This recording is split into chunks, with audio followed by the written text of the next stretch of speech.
It's about 8 o'clock. Let's just get into it. So, for everyone here, this is Adam Kokesh. Uh, would you like to introduce yourself? Sure. Thanks, Tim. I appreciate that. I'd like to start, if you don't mind, with the platform, Sorry, since mate. this is no, it's all right. I appreciate the opportunity. Thanks for having me on, guys, and I appreciate too what you guys are doing with Blue Politics and a fundamentally different kind of conversation format here with Discord and audience participation. And I'm really looking forward to the questions. So I want to start with the platform, because that's usually the most that's more of a conversation starter than well, I was born in San Francisco and grew up in California. So every time I have to introduce myself as a presidential candidate, I throw up in my mouth a little bit, because you have to be some kind of psychopath to want to be president of the United States, to wield this unjust authority, to have this power over other people that frankly should not exist in the first place. So the premise of my platform is truly fundamentally different. I am not running to put on the ring of power at all. I am running to throw it directly into the fire. And what I mean by that is that my platform is the peaceful, orderly, and responsible dissolution of the entire United States federal government in a way that leaves us with 50 independent states and up to 562 sovereign native nations as the first step in localization. Because what I'd like to see is government to get down all the way localized to the community level, because a community is a voluntary organization. You choose to be a part of it, you can choose to leave it. You're not forced into a system. And what we have today is really un-American, because if you're a liberal and you live in a liberal state, and you're a conservative and you live in a conservative state, you kind of have to see the other side as enemies and fight over what policy is going to be forced on everybody in a centralized system. And even if you win, the only real winners there are the ones who control this process, the profiteers and the people forcing this on everyone else. So what I'm going to do is resign on day one. The only thing I will do as president is pardon everybody who's in federal prison or facing federal charges for victimless crimes. And then I resign, and we declare the Constitution null and void. The federal government is now a custodial institution. Federal laws stop being enforced on day one, and I resign to become custodian of the federal government, like a bankruptcy agent. And I would have the fiduciary responsibility of a bankruptcy agent to pay back the true creditors of the American federal government, which has stolen so much from all of us. And the true creditors are the American people. The debt that the federal government says it owes on paper is an illegitimate debt. You can't force a debt on someone who didn't consent to it. And it's a kind of intergenerational child abuse to say to our children born into this country today, or when they turn 18, hey, here's your share of the national debt. You didn't have any say in this, but now you owe all this money. And the national debt is really just an excuse to steal from everybody else, because the income tax that we pay and all the other taxes don't even cover the premium on the debt. We can't even afford to service it with what we're paying in taxes right now. So it's really just engineered as an excuse to rip everyone off. The interest on the debt is the excuse where they can say, look, we're going to steal from you because we got to pay this interest off. And that's not it's just a racket. It's part of the government racket.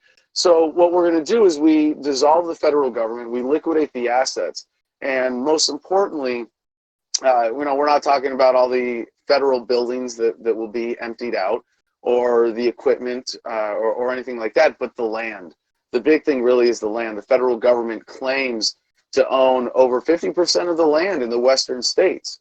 And as a human being, you have a right to equitable access to natural resources on this planet. You have a right to homestead, to claim that land as your own if you're going to use it. That's really a big part of what's been stolen from us, our birthright, our potential. And what we're going to do is issue every single American 1,000 Americoins, a digital security token that functions like a cryptocurrency. and it'll be the only currency that we accept for the liquidating assets of the federal government. And at the same time, then, we are providing a functional currency that provides a transition away from the fiat currency of the Federal Reserve System today to free market money. And obviously with Bitcoin and so many other cryptos, we've proven that we don't need this system. So getting the federal backing away from the Federal Reserve System, absolutely critical. Providing a transition is an incredible way to not just pay back the American people, but to make sure that we don't pull the rug out from underneath anybody in this transition process. And there are a couple things that also are really important to me about this. One, veteran and military suicides. As a veteran myself, I've lost a number of friends to suicide, and may have narrowly avoided it myself. When I went to the VA, when I got out of the Marines, I told them I was having trouble sleeping. And after 5 minutes with the shrink, I walked out of there with a little brown paper bag, 5 prescriptions. 3 of them had suicide listed as side effects. And I was able to deal with my symptoms smoking cannabis, and I may have avoided taking pills that would have made me suicidal, having never been suicidal before. With the VA, I don't think there's any American who says the VA shouldn't exist, except in an idealistic sense that, yeah, we should stop making veterans, but that we should take care of them when they get home seems like a righteous cause. Stealing from Americans in the form of taxation, of course, is not. So we give the VA an endowment, privatize it by giving an ownership share to every single veteran in America. We can do this. The technology is not that complicated. We can have voting on a blockchain. And if you get the bureaucracy, the politicians, the special interests out of the way, give the VA to veterans and end the drug war, I guarantee you're not going to have 22 veteran suicides a day. The other one that is the Native American issue. And I think if you have any sense of American history, you know that the treatment of Native Americans in this country is an embarrassment on par with military veteran suicides. And if you don't have a serious solution to these issues, then you shouldn't be taken seriously as a presidential candidate. And really, the message of this campaign could be summed up as, look, we can do this the easy way or the hard way. The hard way is keep your head buried in the sand and hope that government spares you in its violent death throes as it desperately clings to power, because this system is clearly unsustainable. The easy way is to apply a solution as big as the problem, and that's what we're doing with this campaign. All right, so a couple just elementary questions here. One is that you've been described as an anarcho-capitalist. From what you were just saying, it sounds like you would not agree to that term. Well, I like the term, or what's behind it. I think Murray Rothbard, who coined that, is really the intellectual godfather of the modern libertarian movement. But the term that he came up with to describe what he was talking about was basically the worst 2 possible words combined into one term, guaranteed to offend everyone. But more importantly, it's not really an intellectually accurate description of what Rothbard was talking about. His book, Ethics of Liberty, is what really woke me up and took me to the bottom of the rabbit hole, so to speak. And I think what sums up the ethical premise that he was describing is better, the term that best describes it is voluntarism. So I consider myself a voluntarist. I think libertarian is a better overall term, really. Anybody who believes in freedom, if you consider what freedom is as what you have when no one is forcing their will on you, you have to accept that some people are going to want to come together voluntarily and form things that they call governments. And if they want to do that, I don't have a problem with that. So seeing government transition to something that's voluntary, where if I want to opt out on my own property, I can do that. I think that's really a more realistic, practical goal than to say, we should have a stateless society or nothing that's called government. And I absolutely believe in capitalism as a system of economics based on ownership of the means of production, if you grant that the ultimate means of production is the individual human being, the human body, the human mind, the individual human will. And if you don't own yourself, you don't have capitalism. On the flip side to that, though, if someone wanted to form a system that they called socialism, and they do it voluntarily on private property, or they homestead, undeveloped land to create that. I wouldn't say, well, because it's voluntary, it falls under the rubric of capitalism, and by my definition, that's capitalism. I mean, if you want to create that system and you do it by this, libertarian standard of ethics, I don't have a problem with it. And I'll go even further with this. My background, I'm half Jewish. My grandparents left Europe to avoid World War II, and pretended to be Presbyterian when they moved to Canada. And don't worry, I'm not Canadian like Ted Cruz. I've got the birth certificate. It's okay. But no, I am in a sense half Canadian and half Jewish. So don't tell anybody that, or I'll never get elected. But no, it was my mom. Her background is Jewish, and she moved to Boston for college. It's where my parents met, and I was born in San Francisco. But I can say, even as someone of Jewish background, that the rise of fringe white nationalism in the United States, while truly viscerally disturbing, I can still say as a libertarian, look, if you want an ethno-state and you form it on private property and you don't hold anybody captive and you don't force it on your neighbors, I want you to have that right. This is the modern equivalent of, I disagree with what you have to say, but I will fight to the death for your right to say it. I think that's disgusting. I think ethno-nationalism is a terrible, fundamentally inhumane idea, but I still respect your right to believe and to act on that belief as long as you're not hurting anybody.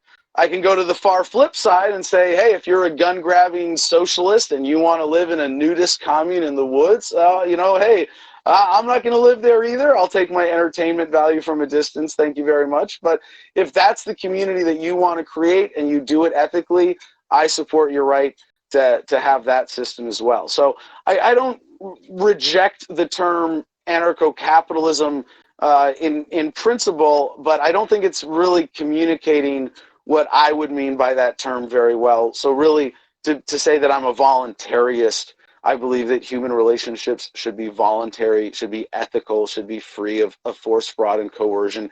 That's a better description of what I believe in. Does that make sense? Yeah, that makes sense. So for fun, we actually run a mock government here. We actually have a voluntarist party. And one of the users from it, Jordan, asks, how will banks work without centralization? That's a great question. And to the extent that they are centralized will be based on whatever the market demands. The idea that money has to be a product of government is a very dangerous idea that is so deeply ingrained in the paradigm that we associate currencies with governments. It's the dollar of the U.S. dollar. It's the Mexican peso. It's the British pound. That we have these ideas that money is dependent on some central government is just so ingrained in the system and taken for granted that it's kind of hard to see any alternative. But already, if you're familiar with cryptocurrency, if you're familiar with Bitcoin, you see that, hey, you can have money that's totally decentralized. So you can have a currency that's based on a decentralized and encrypted network, like with cryptocurrency. You could have a currency backed by commodities, by silver, by gold, and all of these things can exist without government, without centralization. In the case of cryptocurrency, you have a specific form of decentralization in the sense that different servers all host the blockchain, and the monetary system is based on consensus among those servers on what wallets have however many Bitcoins in them.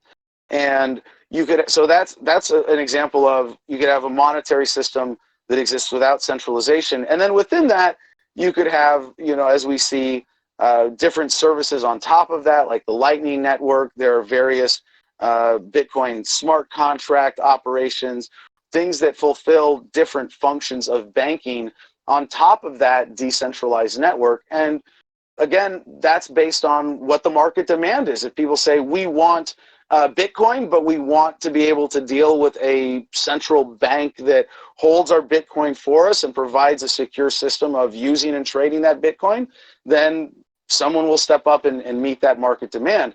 Similarly, if when you get government out of the monetary racket, if people demand a metals-backed currency, for example, or we only want to use money that's backed by gold, for example, then we might have a universal standard where there is no centralization. It could be that you have a whole variety of sort of currency service providers who would either hold currency for gold or silver certificates, or it would just be a universal standard that we use gold and we have some way of managing it physically or digitally.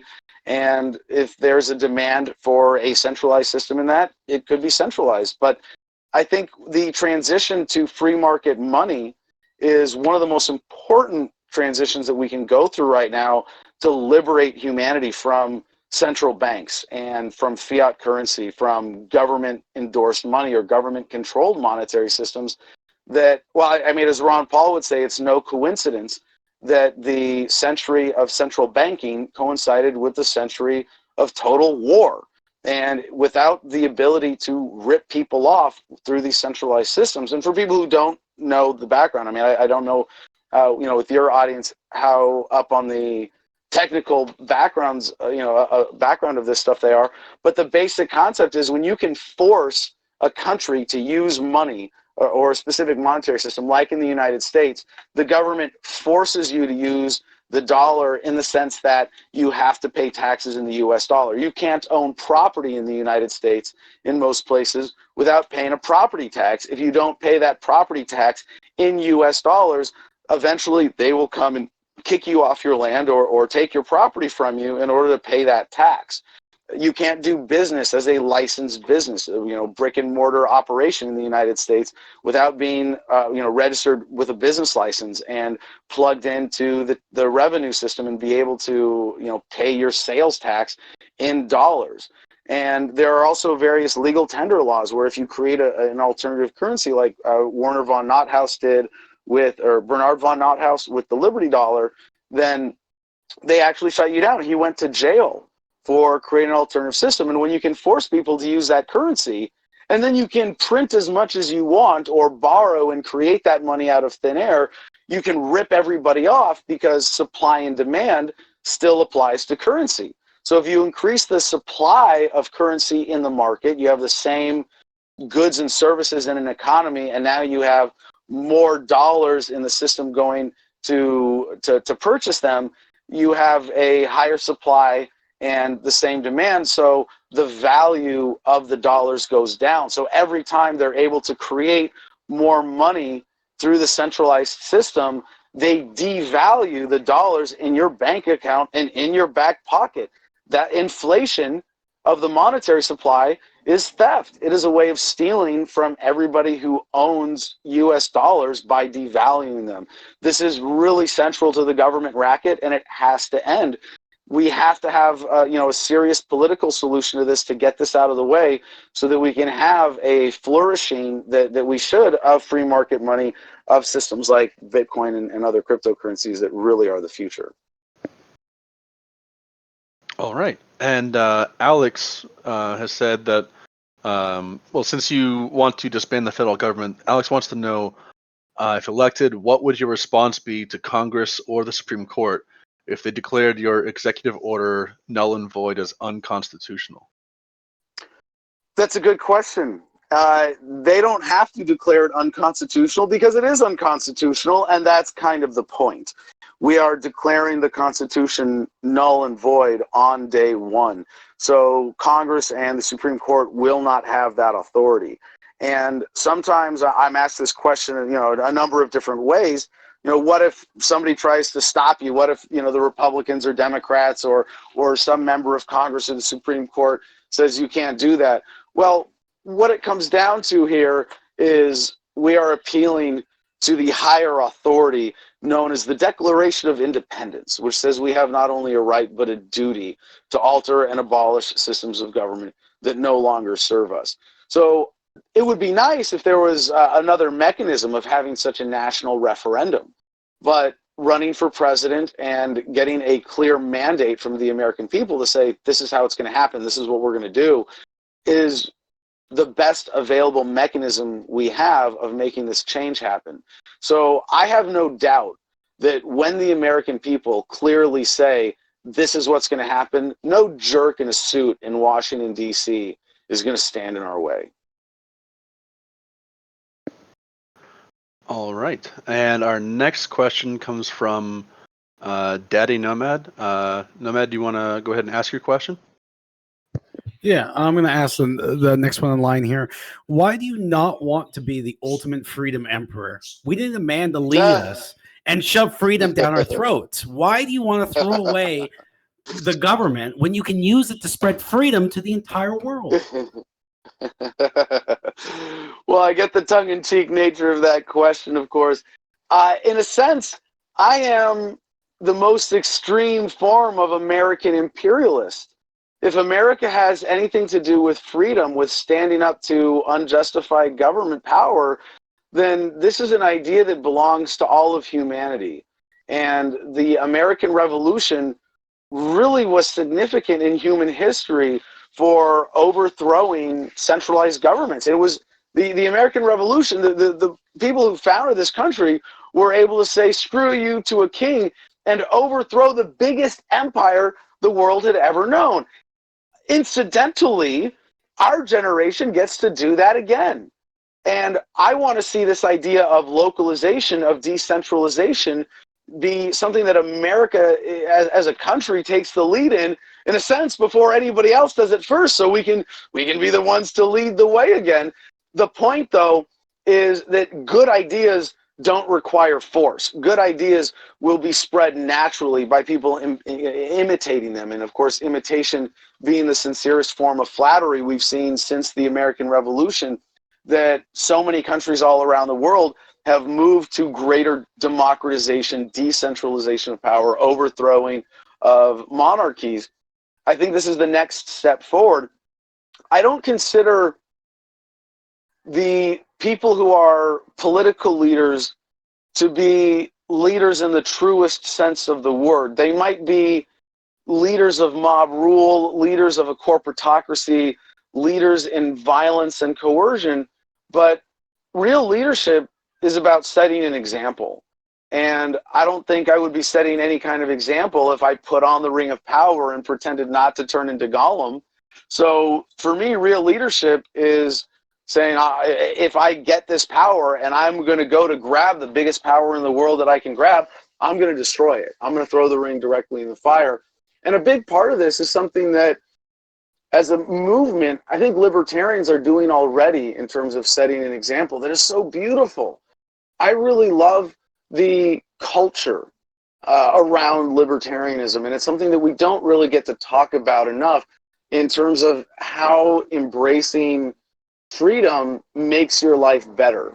And for me, it's manifest in just a beautiful lifestyle that I enjoy. I enjoy being more free. I enjoy living by my values. I have 11 acres that I bought in the mountains in Arizona that was totally undeveloped land. I'm building an Earthship, which is a self-sustaining off-grid home from scratch, and developing a lifestyle based on my values, based on agorism, not contributing materially to the state. And I think that's the kind of leadership that we should be embracing, is more leadership by example rather than leadership by someone saying you should follow me, or in the sense that, of doing what I say. Real leaders don't create followers. They create other leaders. And what I would hope, if anything, my voice in the conversation, my role in the political process is to produce people who are inspired to live lives based on their values, to live more free, to live more boldly, and to stand up for what they believe in. I think I've also embodied this in my civil disobedience. What I'm known most for is getting arrested in protest and standing up to unjust laws. If everybody refused to go to the back of the bus, we wouldn't be in this situation. The way that this country was founded was based on civil disobedience. I think it's time we embrace that example of leadership and have a new concept and standard of what leadership should be. Thanks for that. I'm going to follow up with my serious question, but you took that very seriously. I appreciate that. And I think you kind of already hit on this. I'm curious on kind of your moral arguments of how you arrived at the conclusions of how you're living your life, essentially, and how that's affected your personal life, and then how you've implemented it in your personal life. Because a lot of the challenges people have that I've found is they instantly want to use authority when it comes to the government, but in their personal lives, they're always for consensual relationships. So how have you reconciled this situation differently than most people? Well, I don't know if it was something that was challenging to reconcile. I think as soon as you realize what you just said, it becomes obvious that you have to be as compassionate with other people as you want them to be with you. It's kind of a golden rule thing, you know, treat other people as you want to be treated. You're right to point out that there's a temptation to say, oh, look, people are using drugs and they're ruining their lives, and I don't want people to ruin their lives, so let me, you know, hire the guns of government or vote for government laws to get cops to point guns at them to say that you can't do that. And it's the height of hypocrisy to say, well, I want to be free. The drugs that I'm using, these are good and okay, and I don't want to be bothered doing my drugs. But if other people are doing bad drugs that I don't like, you know, we should use force and violence against them. I think what you're getting at, like, it's never really been a contradiction for me. And I should say, just to back up in my own story, I've always been libertarian, and even before I identified it as that as a kid, my mom was vaguely liberal but very anti-authority, and my dad was vaguely conservative but also very anti-authority. And I was raised with a strong moral compass and an inclination to question authority and to question the rules. And you know, my parents always encouraged me in school and, you know, and even just petty examples to stand up to unjust authority. So I don't know. I think that conflict there is just it's for once you realize what it is, it's no longer a problem. The challenge is, how do we get other people to realize that? How do we get them to have that compassion? And I think that's really what this message is getting at the heart at, this policy. You know, our main campaign slogan is live and let live. If you want to live a certain way in your community, you have to respect that people are going to want to live a different way in their community. So I don't know. I don't, it's never really been, you know, to your question of like, how does it apply to myself? It's not like I never went from, well, I want freedom for myself, but not for other people. And then, you know, figured that out and resolved it. It was just, you know, kind of like, you know, I was dangerously naive when I enlisted in the military. And I really thought that the Marine Corps had a net effect of peace on the world. And I had to join and volunteer to go to Iraq to find out for myself that that wasn't the case. But it was never because I wasn't one of those nanny staters who wanted to control other people in a way that I didn't want to be controlled. I think most people inherently get that. And when you point that out to them, they're kind of embarrassed. You know, most human beings, when you go, well, hey, you know, you want alcohol to be legal, but you want cannabis to be illegal. Why is it okay for you to do your drug in your home, but it's not okay for me to do my drug in my home if neither of us is hurting anybody? And they go, ooh, yeah, And I think what you're pointing out is not so much a problem as much as it is a gateway to a solution. You point that out to people, they usually start coming our way pretty quickly. Adam, I appreciate your time. Thank you. No, that's okay. Did I miss anything? Was there something else you had in mind, or did you want to connect like to my personal life there? No, I was the first part of the question. I was curious about your moral foundation. Besides, I mean, you said you were always libertarian and you had these strong principles, but I was wondering more your rationales behind, you know, these principles, and you know, because you're obeying them not just because it was taught to you by authority, but because you actually believe in this view. Yeah, absolutely, and it's really reason and evidence. You know, applying objective scientific methodology to say, is this true or not? And being able to examine things philosophically. And what it came down to for me is I own myself. This is an irrefutable part of reality. I'm an independent human being. I'm my own consciousness. I have my own free will, and I want it to be respected. And really from that, you can deduce everything else. And once you go through it, it's really a matter of just accepting the logic. It's hard when, say, you've been in the military and you've volunteered for combat like me, to admit that you were wrong and that these are the implications of that, right? But for me, my start in full-time activism was with Iraq Veterans Against the War. I got out of the Marines and was like, yeah, I'm seeing my buddies, I'm seeing people still dying in Iraq because the American people don't know what the policy really is. They don't know what's actually happening there. Excuse me. I have to tell my story because it might mean that less people die for no good reason. And so when I came out with that as the start of my activism, where I'm going, hey, you know how we killed all those people? You know how we dropped all those bombs in Iraq? You know how we invaded this other country? Yeah, that was a bad idea. That was a mistake. It's really easy to admit that you were wrong about anything else at that point. But for people who, if you were in the military for 20 years and retired, and then you were a cop for 20 years and retired, and you've seen people die overseas, you've seen people die on the streets, you've got family members who were cops or soldiers or whatever the case may be, or tax collectors or bureaucrats, or, just your local friendly DMV agent, even for them to say, oh yeah, the system that I've been a part of, that I've dedicated my life to, is fundamentally flawed and unethical. It's the more you've got invested in it, the harder it is to admit that you were wrong. And I think we all have to have a lot of patience and acceptance for people who are going through that process. And we have to recognize that as libertarians, what we're telling the American people is, yeah, we've all been investing our lives, our blood, our effort, our money in this system that is fundamentally unethical, that is hurting our fellow human beings, hurting our fellow Americans, that is holding humanity back from our potential. And in my case, because I started with the war issue and had to admit, hey, I've been a party to a war crime here.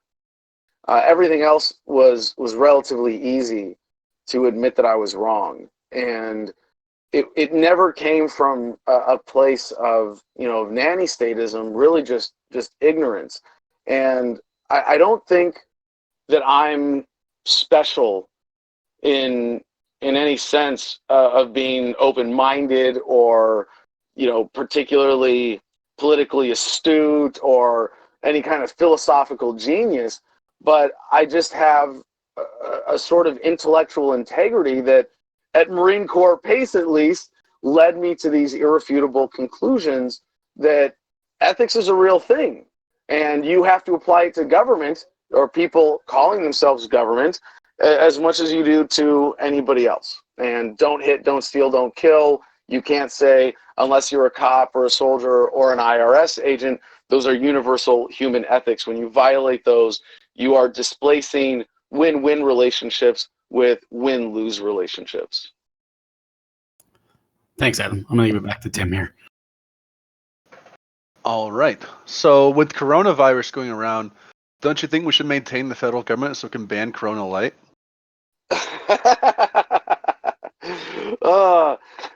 Yeah, I'm definitely more in favor of Corona Light than Corona Heavy. That's an easy one.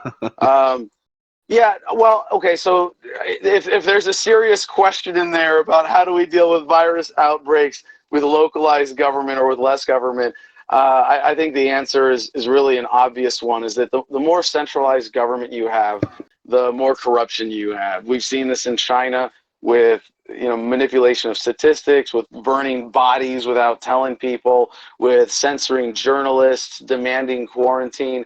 If this were handled at a level where governments were local and much more transparent and much more accountable to the people, you could still have global coordination. And at the local immediate level, you'd have a much better response. You'd have a response that's transparent, where you don't have the conflating factors of government corruption that lead to government agents, as we've seen in China, covering up their mistakes in order to protect their credibility.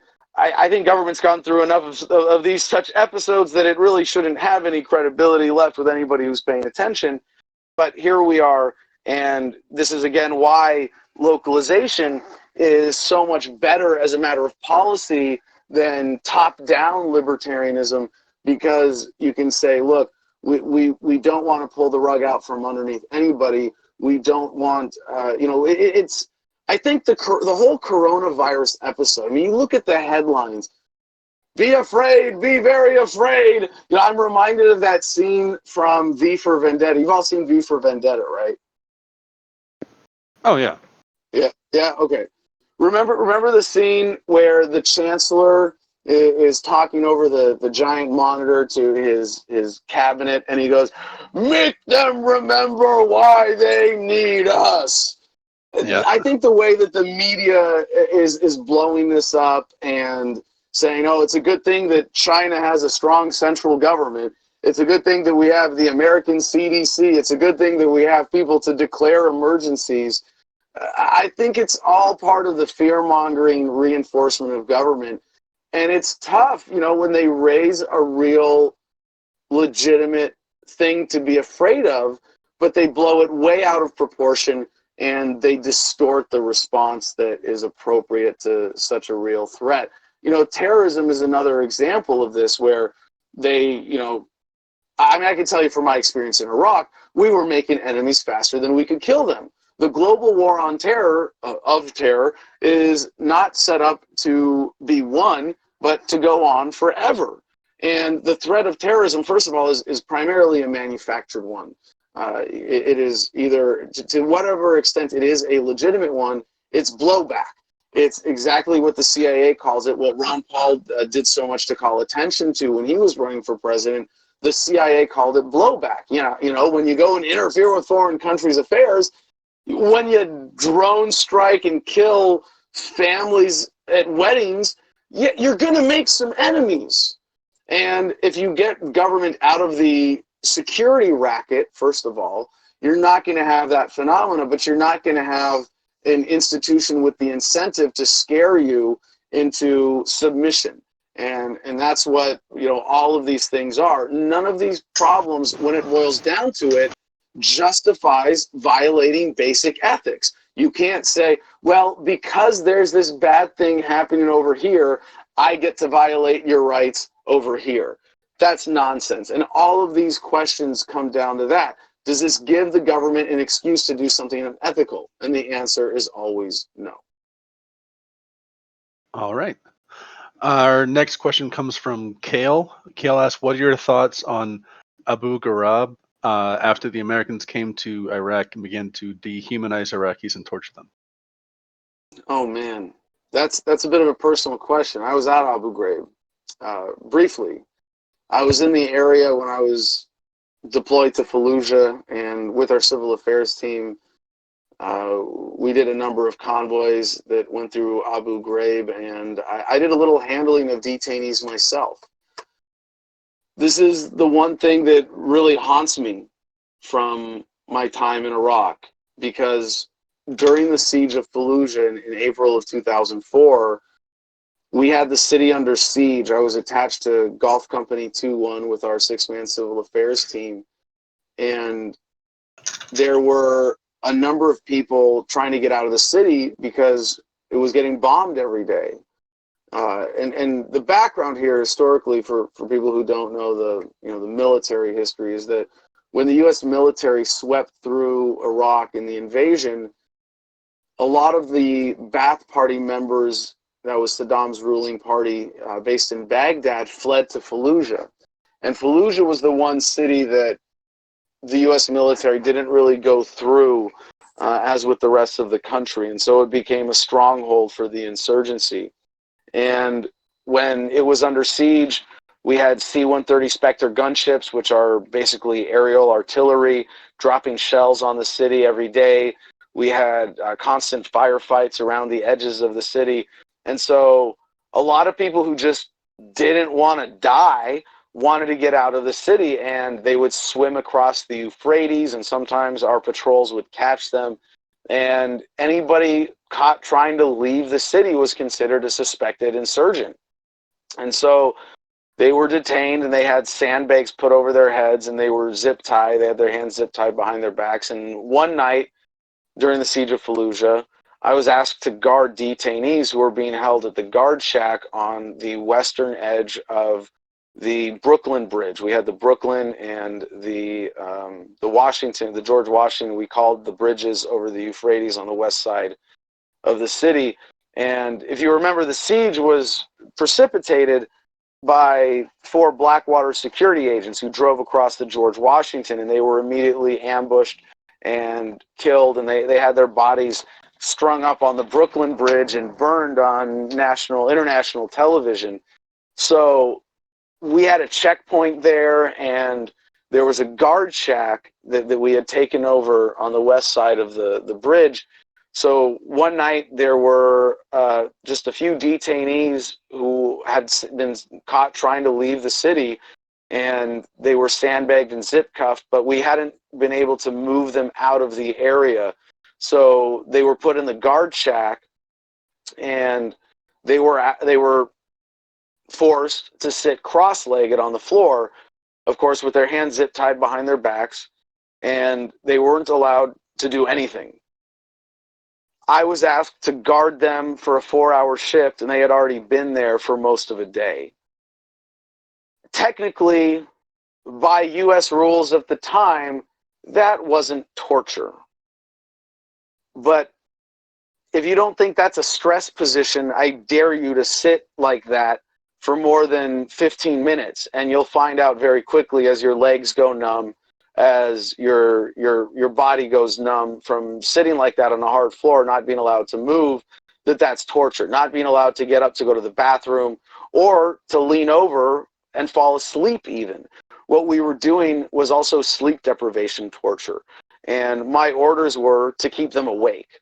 So for these Iraqis sitting already in their own excrement, what I did was a form of torture, engaging in taunting them, using the Arabic that I learned to be better at my job of helping people in civil affairs. Like, I volunteered to go to Iraq because I wanted to help people. I wanted to clean up the mess that was made and try to do right by the Iraqi people.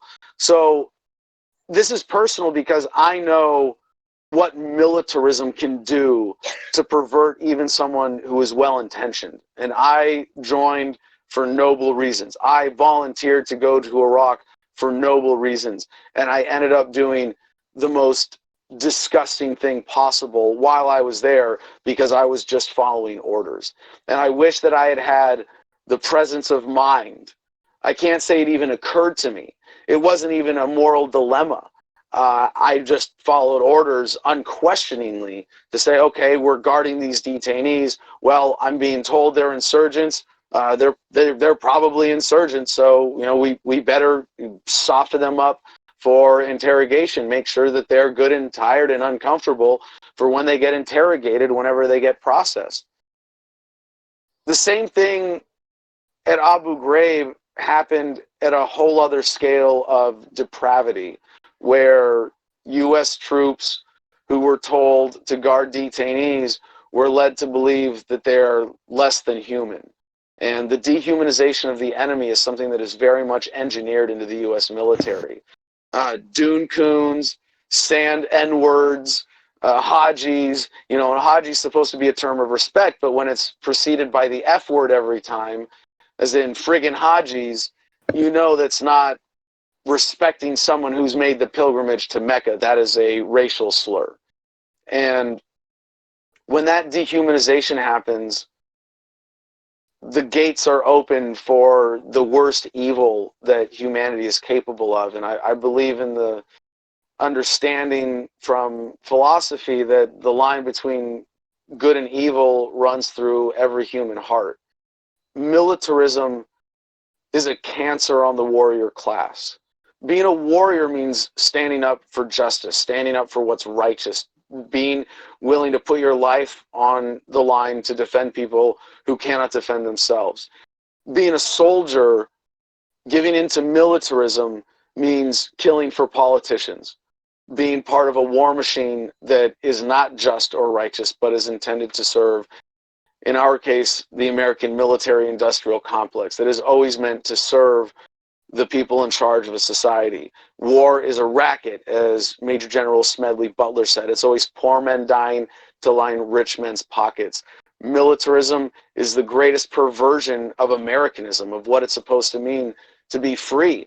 And the founders of this country were against anything that they called a standing army. So this is something that's deeply personal to me, that I'm really passionate about.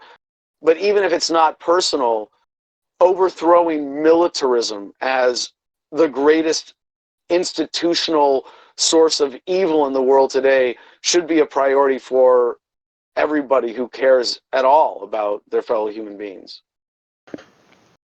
So Kale wanted to follow up. Go ahead. Hello. Hi. Hi. So, my father in 1982, he was put in the Abu Ghraib prison in Iraq. I'm from Iraq, and so this is like a bit too, like, this is really emotional for me. Wow. He was released in 1995, so for 12 to 14 years he was in the prison, and he was, you know, tortured. So I was just like wondering, like, what are your thoughts, and like maybe you had any connection. Sorry, you cut out there. Any connection what? Hello?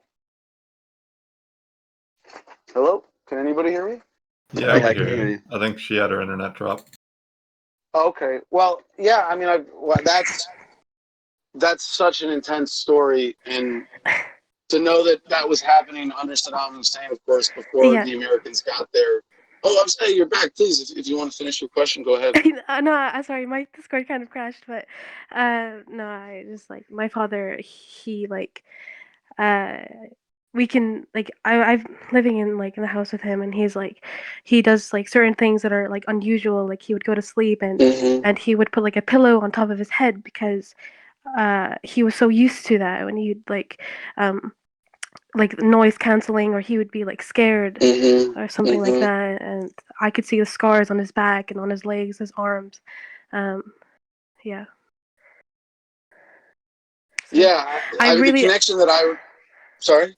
no, I just, like, I really do, like, admire you. Like, I appreciate, like, how you said, like, you just wanted to help people in Iraq, and our family really, really does appreciate that. We admire you. My mother admires you. My father does. Like, I know you guys just wanted to help us out, you know, and just, like, completely pure thank you. Like, absolutely thank you.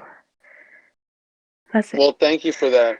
Yeah, and I'm really touched, and I hear stories like that, and I'm reminded of how sheltered we are here as citizens of the empire in the United States.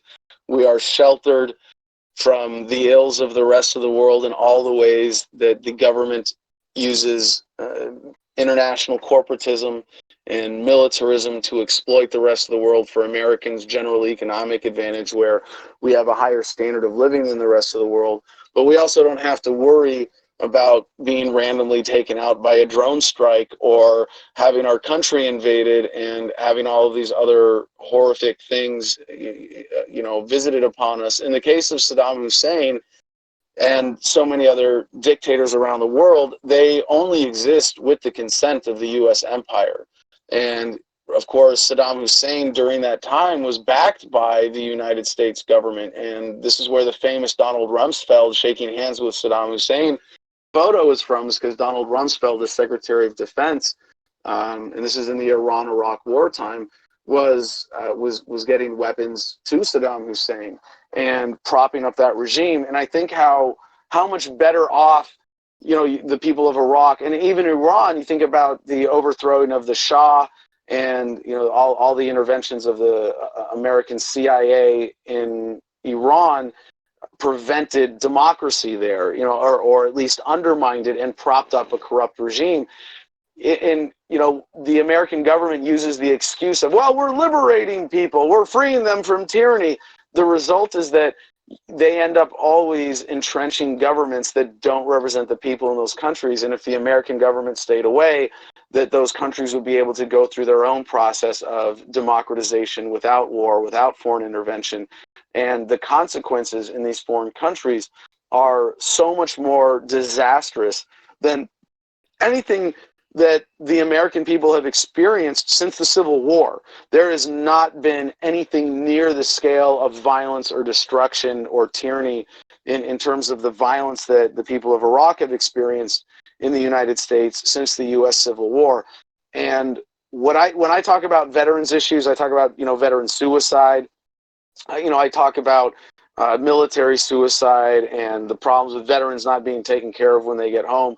I almost feel like I'm being a whiny little guy in the first world talking about first world problems, because the scale of suffering that we as American veterans have experienced is insignificant compared to the suffering that we have visited upon the rest of the world. And what gets me personally more than anything, because it's very much connected to my own experience, is the issue of birth defects in the city of Fallujah.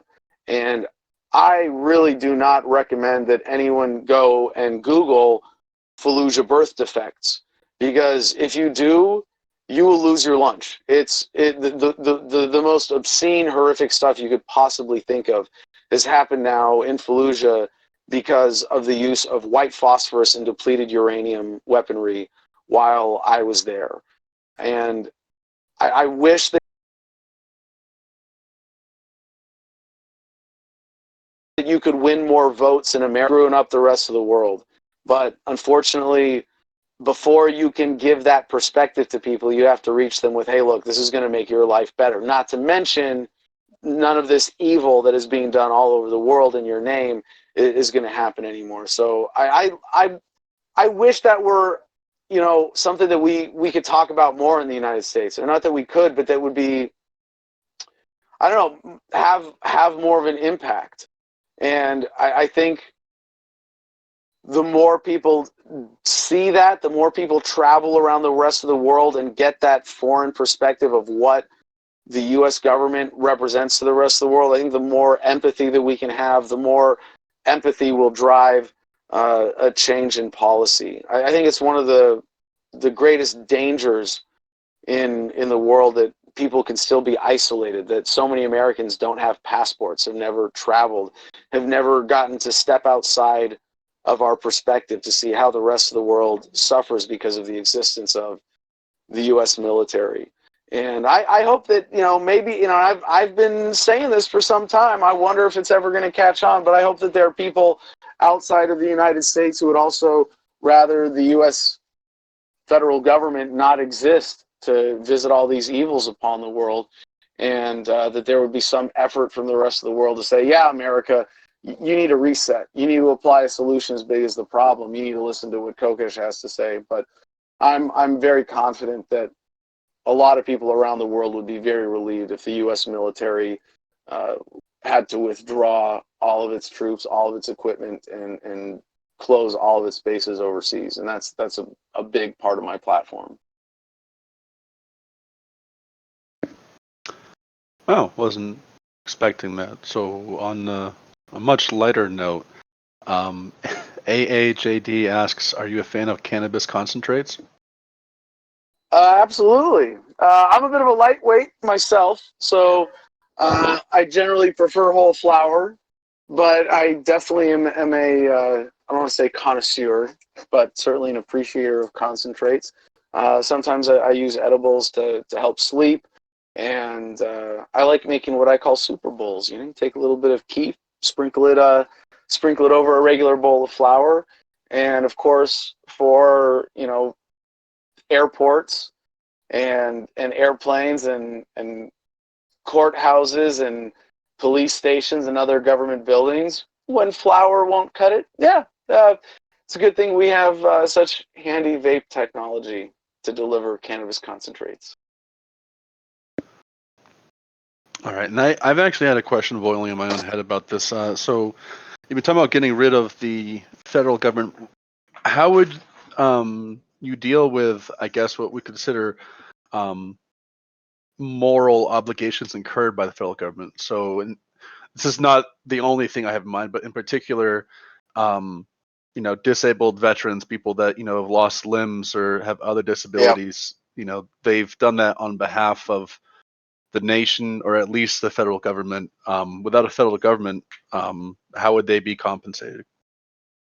Yeah. So when you started asking that question, my mind first went to the foreign citizens who would have claims against the U.S. government.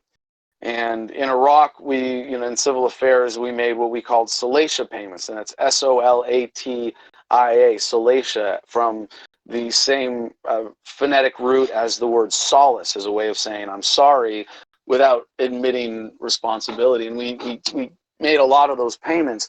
So in the sense that dissolving the federal government is going to, you know, create certain liabilities that we're just simply not going to be able to address, I'm way more disappointed that there won't be a way for the U.S. federal government to truly make amends for all of the crimes that it has committed overseas. When it comes to veterans in the United States, it's actually relatively easy. What we're going to do is, like I said, spin off the VA and give it an endowment. And so the system of VA disabilities will be able to continue at least for a significant period of time before we can transition to something you know, that is fully independent. I think if you give the VA to veterans and let us be in charge of it top to bottom, we're either going to find a way to phase it out and replace it with something better, or to make it sustainable without the theft of taxation backing it up. In a sense, when we acknowledge that taxation is theft, we are also acknowledging that the rightful owners of so much property allegedly owned by the federal government are not you know, being respected. So how do we pay them back? I don't think you're ever going to be able to untangle that knot. And to a lot of people, you know, a lot of libertarians don't even get to this point. They're just like, hey, let's just stop the theft. Let's just eliminate the taxation by coercion and make sure that anything that we have that's called government is funded voluntarily. And that's great, but you can't in good conscience say, hey, that's been stolen from those people and we're just going to let the thieves keep it? Really? That's insane. If we're going to say, look, we're going to take this back and we're going to pay back the people who have been stolen from, the process of figuring out how much has been stolen from who and who is owed what, it would take more time than, it would cost more to figure out each individual's exact debt than that they are owed than it would be to just then that debt would be for most people. I think it's at this point it's basically an impossible knot to untangle. So the best that I've ever heard that I've seen that we can actually apply as part of this policy is what I'm suggesting with the liquidation and giving back every single American an equal share by social security number. And yeah, it's not going to be perfectly fair. It's not like, hey, if you were born, if you're saying like, look, hey, I'm 80 years old, I've been paying taxes my whole life, how come I only get 1,000 Americoins when someone who was literally born yesterday and has a social security number, they get 1,000 Americoins too?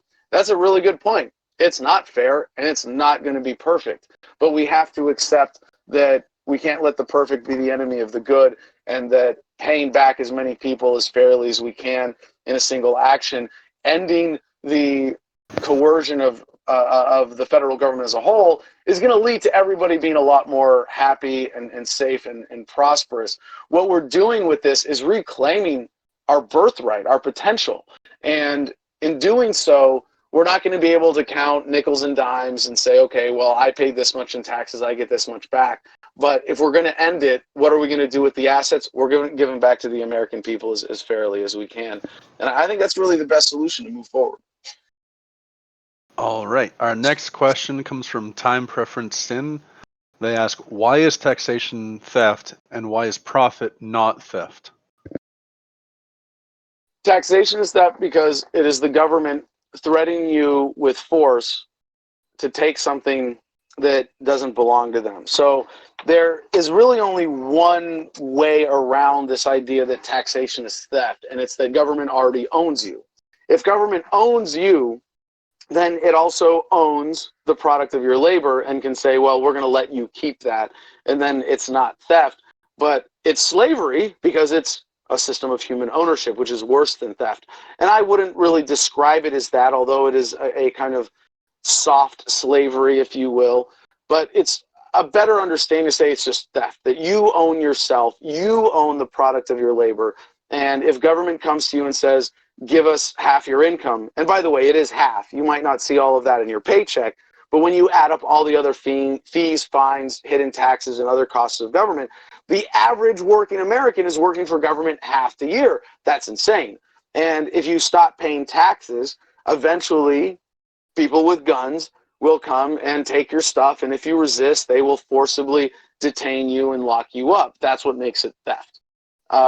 If it's profit, if by profit you mean like a legitimate profit, like I own a business and I sell a product that people want to buy for more than it costs me to make it, there's no one being stolen from in that scenario.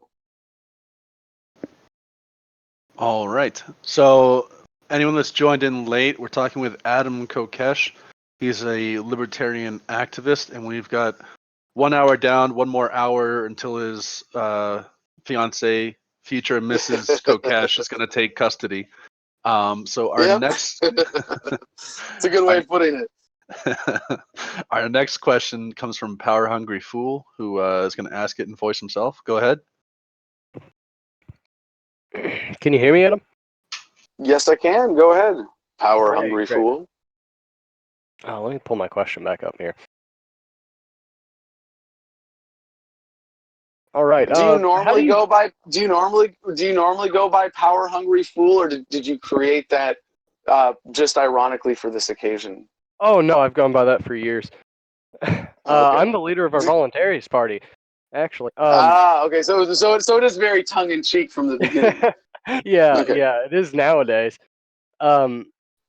My question was, how do you propose public goods, things like defense, police, courts, knowledge, official statistics, etc., be approached without a federal government?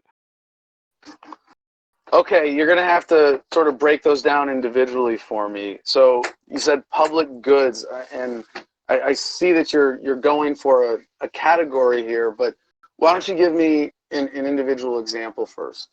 Okay. Any public goods is a economic definition. Right. Anything such as we could start with defense or police or courts, things like that. Well, so I would dispute the categorization of those as economic public goods. In a sense, a road is a public good in that it's something that is common public infrastructure that anybody can use, and that's a different question. But when you say police, for example, the police enforce laws. They don't provide services to the public as much as they provide services to politicians.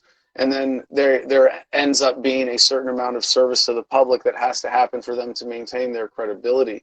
So what I would see in that case is a separation from the public evil to the public good. In the case of police, as we localize public safety or law enforcement services, which I would only call services when they're in line with the natural law, they immediately become less corrupt and more customized.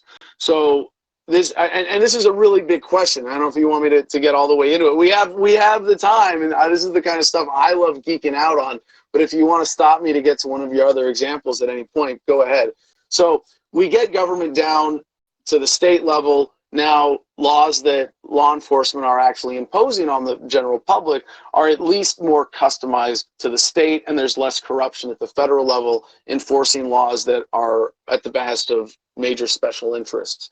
When you get government down to the county level or down to the community level, those police will only be enforcing laws that the people there actually want enforced, and eventually those will be entirely in line with the natural law when government is small and local enough that, again, if you don't want those services, you can opt out. So in the case of the general public safety that we expect from the police, that we expect, hey, if you're being assaulted, you can call someone and they're going to respond and be able to respond with defensive force. Like I like that service, but that's not really a public good unless it's sort of forced on everyone as it is with government and twisted into being a public good. And the result of that is that it ends up being a public evil and a private good, and that the people who set the policy benefit and the people who run the system benefit and the public suffers because, well, when seconds count, the police are just minutes away, and when they get there, they're more likely to shoot your dog than a bad guy. So I want to see that public good, and if you want to call it that, become a true public good through that institution providing that service being led to serve a community or individuals who are paying for it directly without the politicians, without the special interests in the way. You want to give me another example to take on here? Oh, sure, yeah. And let me clarify a little bit. When I said public good, I mean public good as in good or commodity. That's the economic definition, something that's non-excludable, non-rivalrous, and that individuals cannot be excluded from the use of it, where use by one individual does not reduce availability to any others. And very specifically, I'd like to focus on national defense. How would you like to approach that? I think the founders of this country had it right when they said that we shouldn't have any kind of standing army, that we should have a decentralized militia-based defense. And we shouldn't have a monopoly on defense services. And when you take something that shouldn't be a monopoly and you make it a monopoly, as government does with defense services, you have all the normal problems that you would have with any other monopoly, where you have a disconnect from the people who are the supposed customers for this service, and you have reduced availability of service, and you have a perversion of that service based on the needs of those who control the monopoly rather than the demands of the market. So instead of having a real national defense, what we have is a military, which is a perversion of that. And frankly, the result of this is that we are less safe. And I'm not just talking about the effect of military adventurism and making enemies faster than we could kill them in Iraq, but in a really fundamental sense. People have asked, well, Adam, without the US military, how are we going to prevent China from taking over? Well, already, in a sense, financially, China is taking over because governments always serve economic centers of power, not necessarily the people who are their citizens who they're supposed to be serving. But Admiral Yamamoto, World War II, you know the quote, why he didn't invade the mainland? Because there would be a rifle behind every blade of grass. And when you tell your government that you don't mind paying half your salary every year to the federal government, in part for this defense monopoly, what you're doing is making yourself a target. And in order to understand that, you have to get past this myth that we are taught in elementary school from the very beginning. When we are taught about war, the very language that we use is so dishonest. And I'm a big fan of the quote from the Dalai Lama, who was asked, what would be the first thing that you would do if you were president? He said, I would start calling them by their true names. Police are gangs, politicians are criminals, and war is murder. So with the military, when we are taught from a young age that wars are fought between countries, there's an implicit lie there. You think about this for a second. We're taught, hey, World War II was fought between the Axis powers and the Allies, and it was America versus Japan versus Germany versus Russia versus England, and that's absolute nonsense. Wars, just think about it for a second. Wars are not fought between countries. They are conducted by governments using violence to expand their protection rackets. So when you tell your government, hey, yeah, sure, we'll accept your monopoly, and tax us all you want. We're not going to resist. We're not going to stop you. We are happy to be good little citizens, and whoever's in charge in some far-off capital, we'll do whatever they say. That's what makes you a target. That's what makes you vulnerable to being taken over. This is why Afghanistan has so successfully become the graveyard of empires. And I'm not endorsing their tribalist system or the Afghan political culture, which violates individual rights in so many ways. But because the people of Afghanistan have said, we refuse to be ruled by a foreign power, that's what has allowed them to successfully resist both the Russian and the American military empire. And what they proved, and what the founders advocated for with the decentralized militia-based free market defense, is that the best defense, the only legitimate defense, the most efficient and effective defense for a free people is a well-armed population that refuses to be governed by anyone. And I think, as Gandhi proved, the well-armed part is actually optional and might even slow things down and lead to a lot of unnecessary violence. History has shown unequivocally that nonviolent revolutions are more sustainable than, and more likely to succeed than, violent uprisings. And so I think what we can do in the United States is embrace that perspective and say, we're not going to put up with any foreign capital governing us as free people. So decentralizing government, if we can overthrow the United States central government, oh yeah, we can overthrow the Chinese government too if they decide that they want to try to come in and rule us and govern us. And the very proposition of this is absurd on its face when you go, well, gee, we couldn't possibly let China take over the United States because then the Chinese government would govern us. You know, like we're being governed today.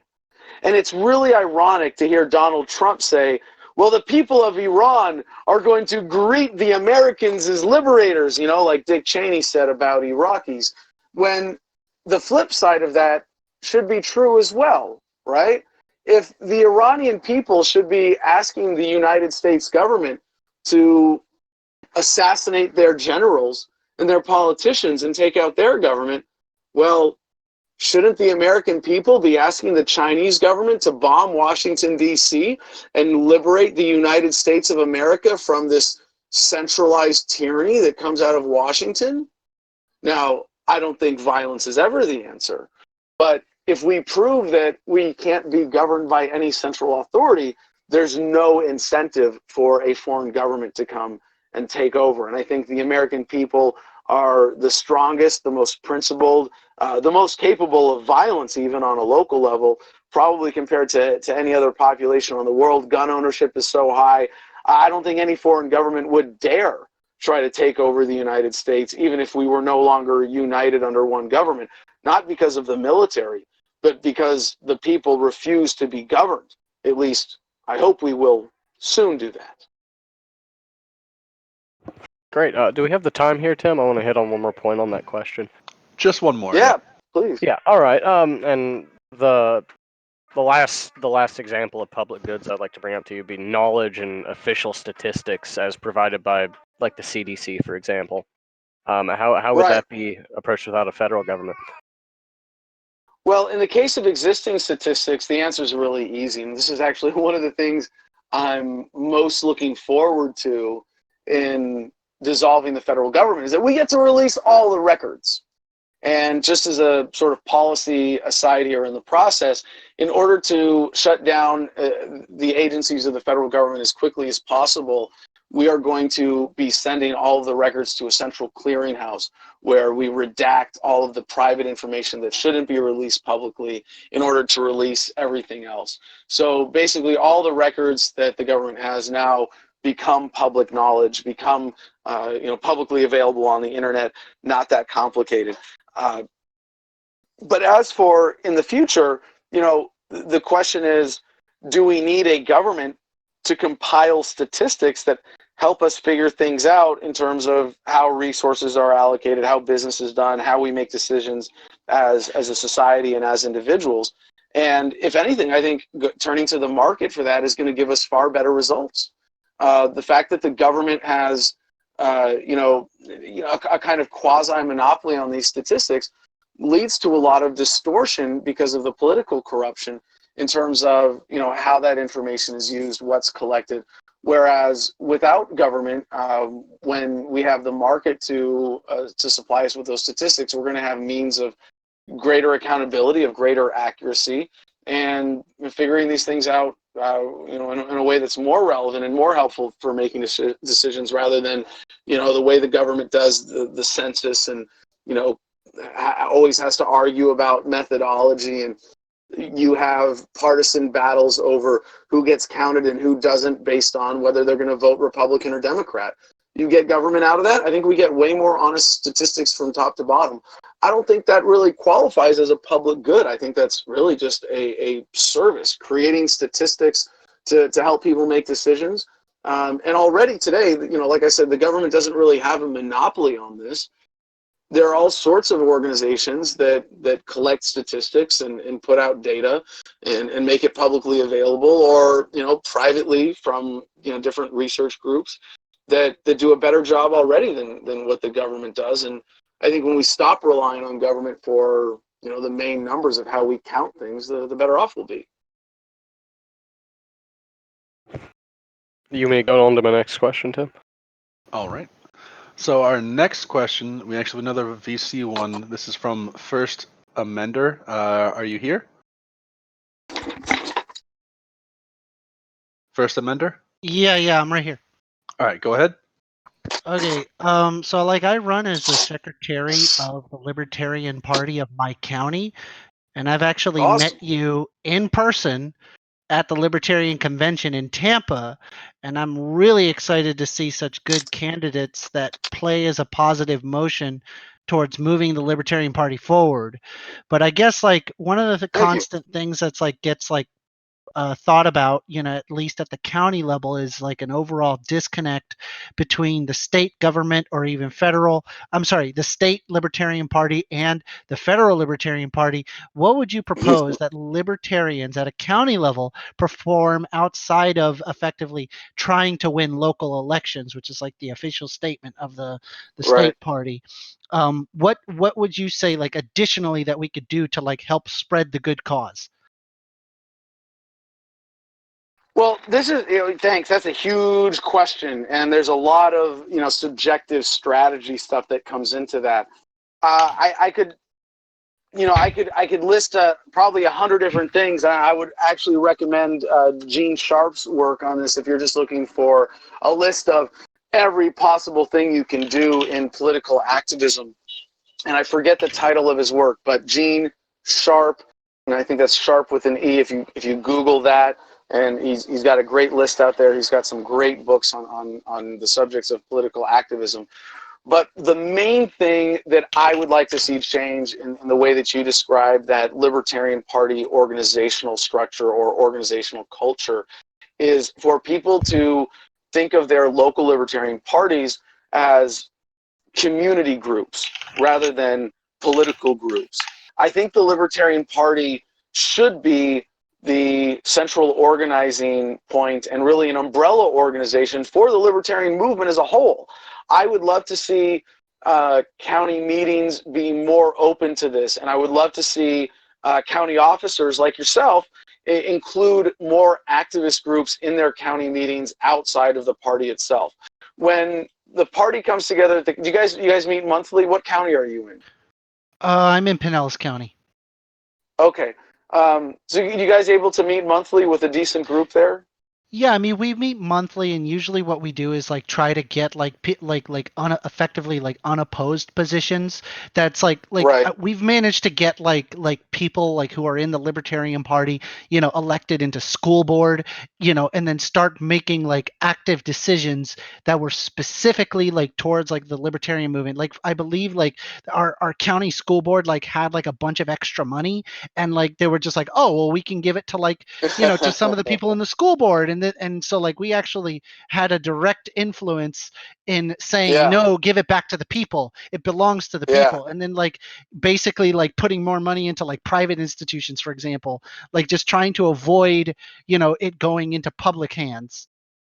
Yeah, no, that is absolutely huge. And I love that you're setting a great example there. And I'm glad that you brought it up, because I think most people who listen to media like this or are involved in the bigger libertarian conversation don't realize how easy it is to show Yeah, up yeah, and have an yeah. A lot of impact. it, yeah, Like, yeah. yeah, and so for example, in some places, to get on the ballot as a libertarian, you got to collect signatures. If you run in an unopposed race at the state level, like if you, for example, in some states that are super heavy Republican or Democrat, if one party goes, hey, we're not even going to bother to run somebody, and it's you running against a Democrat or Republican without the other one in the race, then you can easily get 10% and make it possible for your party to achieve major party status and eliminate that signature requirement. If Yeah, you I mean, go for I remember seeing like just people who are, they just have a good policy, like a better policy than a Democrat or a Republican, and because of that, yeah, they themselves become elected. I actually tried to right, like become elected as a mayor in my town, but nice. unfortunately, my job like stopped me because they were like, you realize you're going to be like involved in What? like Toastmasters and like a whole bunch of extra stuff where it's like we're trying to like promote our business and we can't be tied to a political organization. So like they had like a Uh, justification to why I can't be a part of that. well, what you're getting at is even more powerful with the local races, because there are a lot of city council races, county council or board of supervisors races. Let's take advantage of the fact that government has metastasized beyond its ability to fill all of its elected positions. Every state, somewhere in every state, there are local positions where the races go unopposed or there's no one running. And a lot of these are, insignificant local positions, but what you can have as a significant impact is by being an elected libertarian with an L next to your name. Be a part of that count. Yeah. It helps get the party momentum. That's huge. You can change policy at the local level, as you pointed out too. That's huge. What I want, just to go back to your original question about what I would want to see in a shift in strategy that supports that strategy, is for the Libertarian Party at the local level, the counties. And for people who don't know, the Libertarian Party, we have a national organization, we have state organizations, but it's really the county organizations where people are most involved. That's where monthly meetings happen. States don't have monthly meetings. Counties have monthly meetings, or parishes in Louisiana.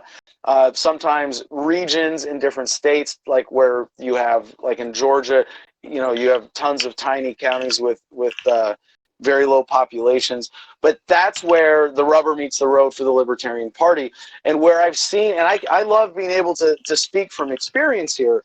I think I've been to more county meetings than anybody else in the last 3 years all over the country, certainly more Hey, state conventions. you got my vote. You got my vote. I don't care if you're Awesome. 3% of the vote. I'm voting for you. I don't care. Awesome. Well, hey, No, we're going to win the nomination. We're going to get 10% in 2020. We're going to have a yeah. breakout year for the Libertarian Party, because this shift in strategy and localization puts the emphasis on communities.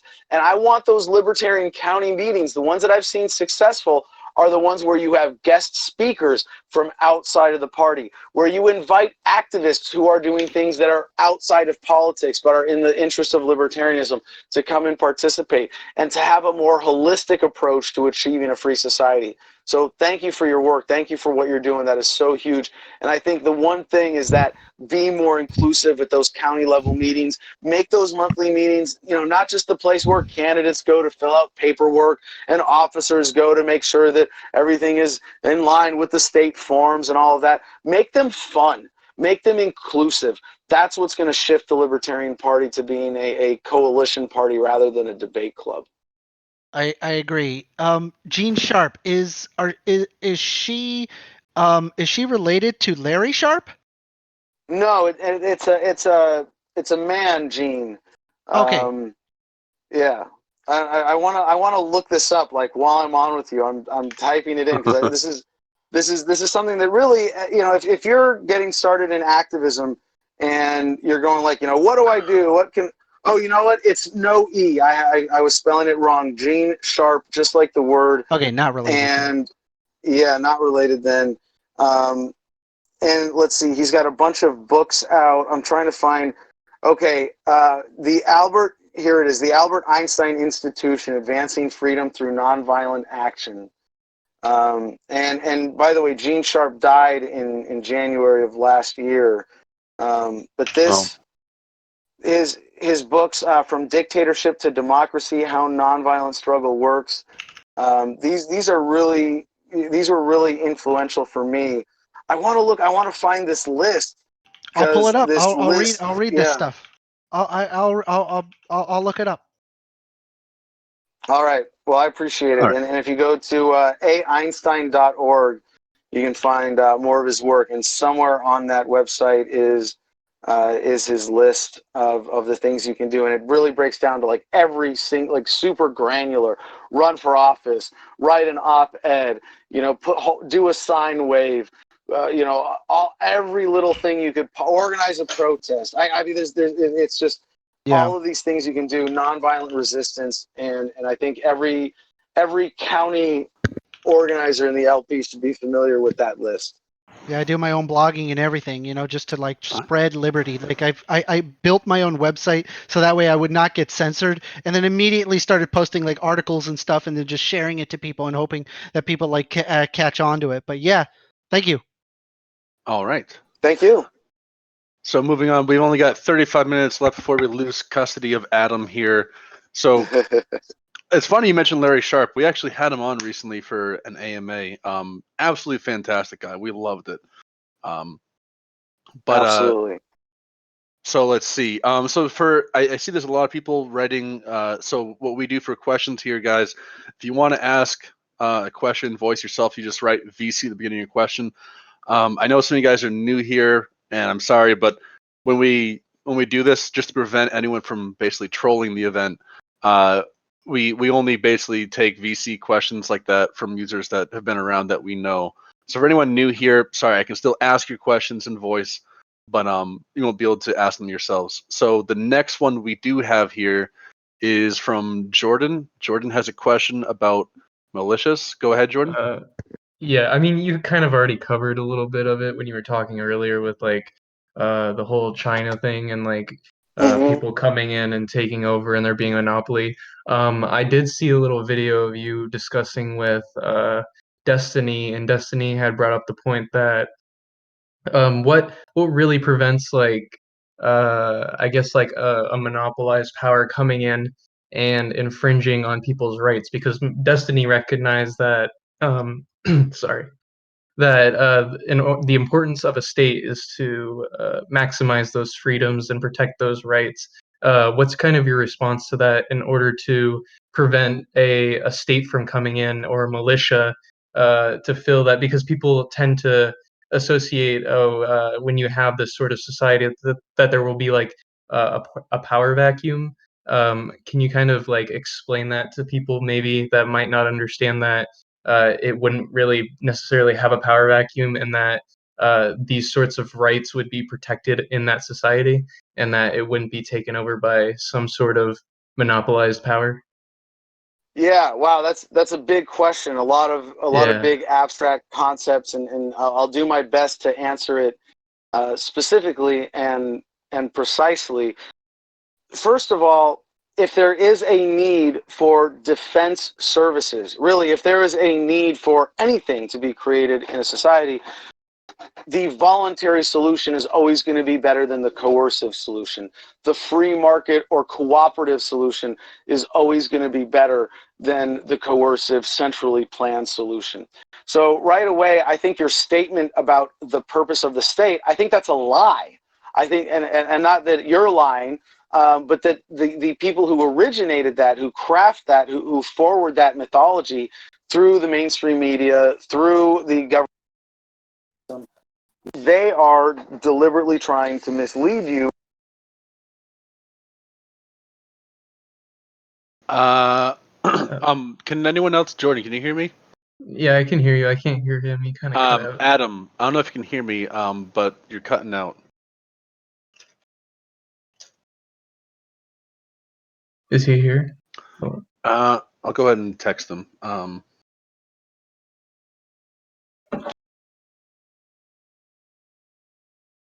just saw him mute and unmute his microphone.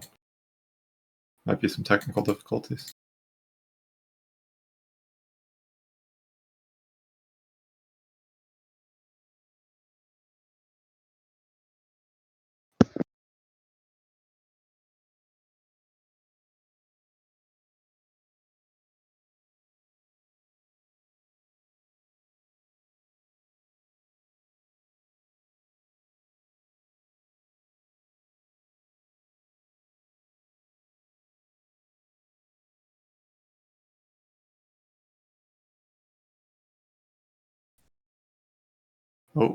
Oh, I heard his thought mic. I heard him for a second there. Oh, I heard his mic, not him. Yeah, just give him a second. Things can take sometimes a little bit to resolve. Yeah, if you can hear us, try unplugging and replugging in your microphone. Maybe that'll help. I don't know. Oh, he disconnected.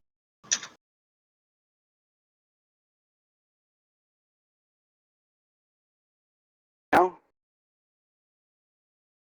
Hello? Hey, we there, hear you're you. back. Hello. Hey, am I back? Yep. Yeah. All right, sorry. No, I didn't have my call forwarding on. I got a phone call that came through, and it must have triggered something on my phone that disconnected the voice. I apologize. Okay, so going back to this big, really hard to answer, huge abstract question Yeah. about free market defense versus centralized defense and the purpose of the state. So, like I was saying, I think it's a lie to say that this is the purpose of government. I think a lot of people believe that, but that's the main lie of the people behind the state, the profiteers of government who have set it up. Really, if the purpose of the government was to provide the best services, it would not be coercive. And so I love challenging people to define government or the state.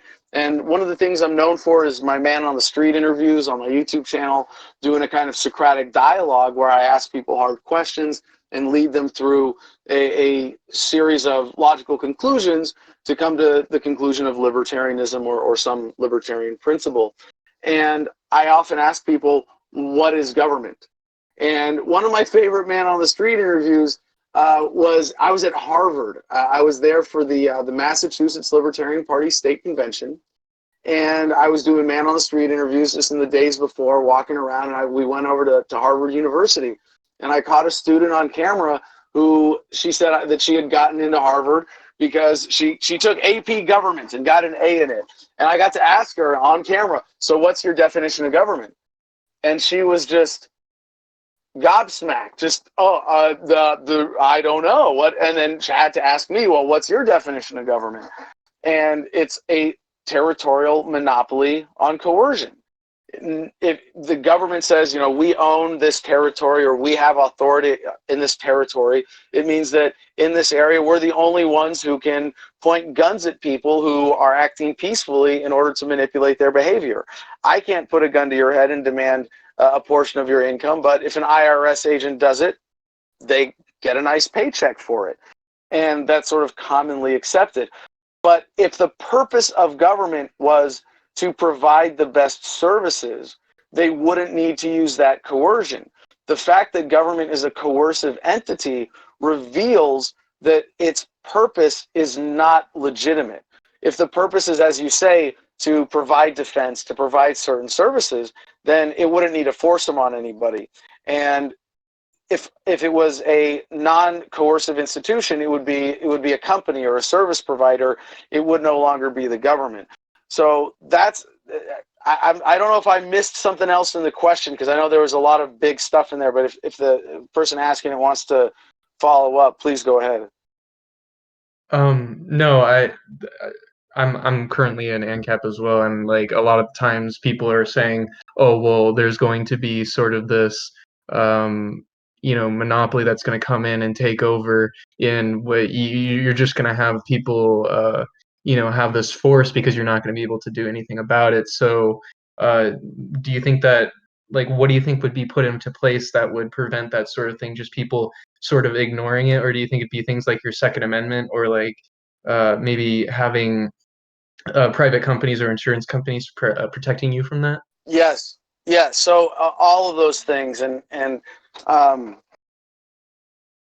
wow, I'm sorry. I have like so many quotes that come to mind that I want to say in response to that. But yeah, it comes down to, a well-armed population that refuses to be governed by anyone.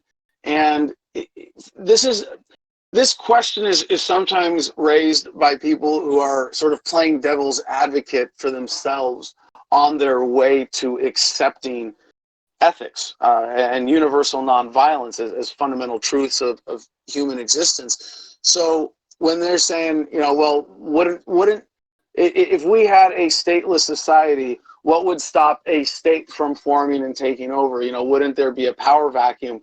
And I actually agree with the power vacuum argument, in the sense that if we pushed a red button and got rid of government tomorrow, then the people who think we need a government would create the same government again the next day. But if you don't believe in the principles of freedom, if you don't believe that nonviolence is better than violence, then you wouldn't have the confidence that I have that, hey, as we get more freedom, as we are naturally, and as things get better, and as our memory as a species gets better, that somehow we're going to forget these basic things.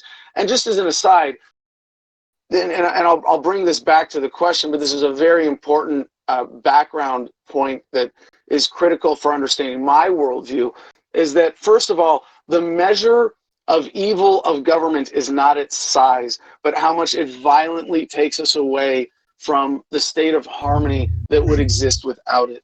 And simple thought exercise proves this. Would you rather live under a giant peaceful government, or a tiny government that murders a million random people every day? Obviously, you'd rather have a big peaceful government that just applies enough coercion to maintain monopolies, but doesn't really hurt anybody and provides what the market would. So the real measure of how free we are is how secure we are in not being subject to violence. And then I go to the work of Professor Steven Pinker, the Harvard professor who did a great TED Talk on this. The Better Angels of Our Nature was the book it was based on. He's done a couple of TED Talks on this theme, but the one that I love is The Surprising Decline in Violence. So when you combine these two ideas, what he proved is that humanity is not only getting less violent over time, but that violence follows a kind of decay curve over human history, and we are living at the most peaceful point in human history. And that's why, by every metric, we are safer, we are more prosperous, we are happier, freer, more secure on the whole than we have ever been in human history. That's an amazing, beautiful thing to celebrate. This is, to me, the most fundamental mark of human progress. So to bring it back to your question then, which is sometimes asked as, in a stateless society, what would prevent a state from forming up and taking over? Well, in order to believe that that's a possibility, you really have to believe that, one, freedom's not going to be better than government, two, that we're going to forget this, and three, that we're going to give up all the benefits of greater freedom when someone comes along and says, hey, remember when we had the police state? Hey, remember when we had the surveillance state? Hey, remember when taxes paid for all these essential social services and we're subject to all this centralized planning corruption? Remember when war was a thing? Let's do that again. Let's go back to that. Sorry, I don't buy it. I don't think that's possible. All right. So we got another 20 minutes left. Just a real quick plug here, guys. We have these kinds of events pretty much on a weekly basis. We have since I think Christmas. Next week we've got Stefan Molyneux. The week after, Walter Olson from the Cato Institute, and then on March 6th we have a scheduled event with John McAfee. If you're able to make any of those, I'd love to have you on and ask some questions, Adam. So our next question, Awesome. I've been getting some complaints that, you know, American Legends ask some good questions. I haven't gotten to any of them yet. So he wants to know, if you're elected president, what should he invest his money in to make sure he stays financially sound and ready for the new world? Ooh, that's a great question, and I've never been asked that way. So I'm really honored that I'm being given, you know, financial advisor credibility here. And I am stalling. I do need to think about this for a second. Of course, when we take the backing away from the Federal Reserve System, from the US dollar, you're going to see a transition away from everything that is enumerated in US dollars, and there's going to be a major transition there. Real estate is going to become much more available when we liquidate the land owned by the federal government. So I would not invest in real estate. I would not invest in anything you know, that is going to be measured in US dollars, because right away we're going to see a transition to Americoin, or not right away, but within the first few years, we're going to see a transition to Americoin becoming the dominant currency.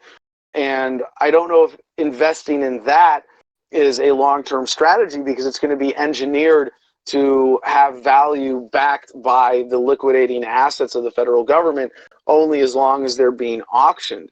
I think what you're going to see a shift to is to, you know, in terms of investment, what's going to be a smart investment is really back to economic fundamentals. Right now, when you say, what should I invest in? You have to ask all these crazy, complicated questions regarding monetary policy, stock market policy, the, you know, whims of the business cycle, all of these things that corrupt the natural flow of capital in a free market. And so in a transition to a free market, it's going to get back to fundamentals. You're going to want to invest in things that create value. In some ways, that's going to be certain land. You know, you're going to want to invest in, you know, productive farmland, perhaps, or, you know, tangible assets in businesses and buildings, things like that. I think you're going to want to invest in institutions that are going to be able to create value after this transition. I think local businesses especially are going to be much more viable as investment vehicles, because they're going to be more able to survive and thrive in the kind of economic realignment that we're going to see, getting away from central banks, getting away from the stock market casino that they make possible. I think gold and silver as tangible, secure assets are always going to be solid safety investments. But if I had to predict, you know, what is going to be the best sort of short-term, mid-term investment when we start the transition to localization, it's going to be in tangible assets that create value. It's going to be in, you know, in manufacturing and in local businesses. So I hope that's, man, that sounds like a really, really good answer off the top of my head. I wish I had, you know, more time to really analyze that. But just thinking, you know, off the top of my head, what are the effects and impacts of this transition going to be away from a distorted fiat currency based economy to a true free market? Well, what makes sense to invest in a free market? Things that create value. So you should be looking to what creates value and get away from things that have a value that's propped up artificially by the fiat currency system. All right, and Saxon War says that they are currently in an AP Gov and Politics class and have been practically counting days away from the primaries and general election. They say, as most of us know, before the Constitution, the U.S. had the Articles of Confederation. How is your platform different from the Articles of Confederation? Well, it doesn't replace the Constitution with anything. And I'm really glad you asked that question, because I love pointing out that the American Revolution was a beautiful step forward for humanity away from monarchies, of overthrowing empires.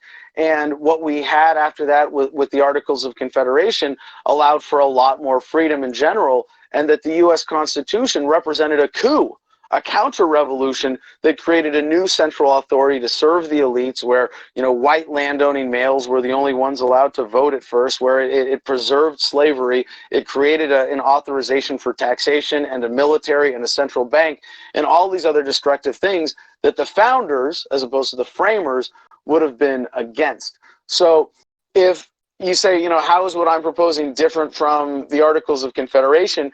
It's basically just wiping the slate clean and saying we don't need either a Constitution or an Articles of Confederation, but it's also creating the space for new treaties and compacts between the 50 independent states. And I imagine that there might be a move among the governors that would now be president of whatever state or whatever title they want to call themselves at that point, or that they decide is appropriate in that state, that they might come together and have different treaties, alliances, defense compacts. But I would not be pretending to have the authority to do that. I would want that function, if there is a demand for it, to come from as decentralized a source as possible. And you know, I was just at a CalExit event in California, in Sacramento, speaking on behalf of California independents, and Bob Jackson, a former Libertarian presidential candidate, was there with his proposal for the Jackson Amendment, which would split the country into two separate nations, one red, one blue. And I don't think that's the answer, because you're still allowing for, you know, this idea of a huge central government. But if the states wanted to come together, if, you know, North Dakota and South Dakota say, hey, you know, our governments would be more, we want to maintain this general government paradigm for at least a while, until, you know, we all get used to being independent locally like this, and we're going to form the nation of the Dakotas. And by the way, a big chunk of those would be sovereign native nations anyway. Then whatever comes out of that, you know, I wouldn't get in the way of, and I wouldn't pretend to have the authority to.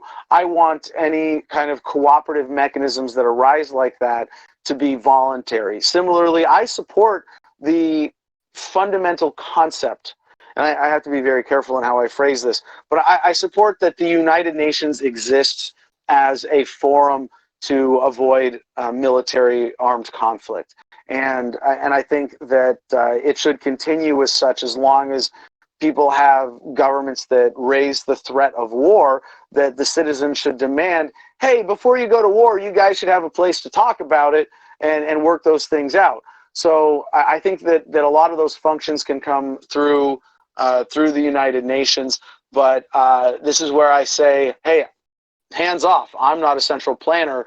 I'm not going to pretend to dictate or control or impose any market demands on the process of whatever new treaties or confederations or agreements would come out after this dissolution process.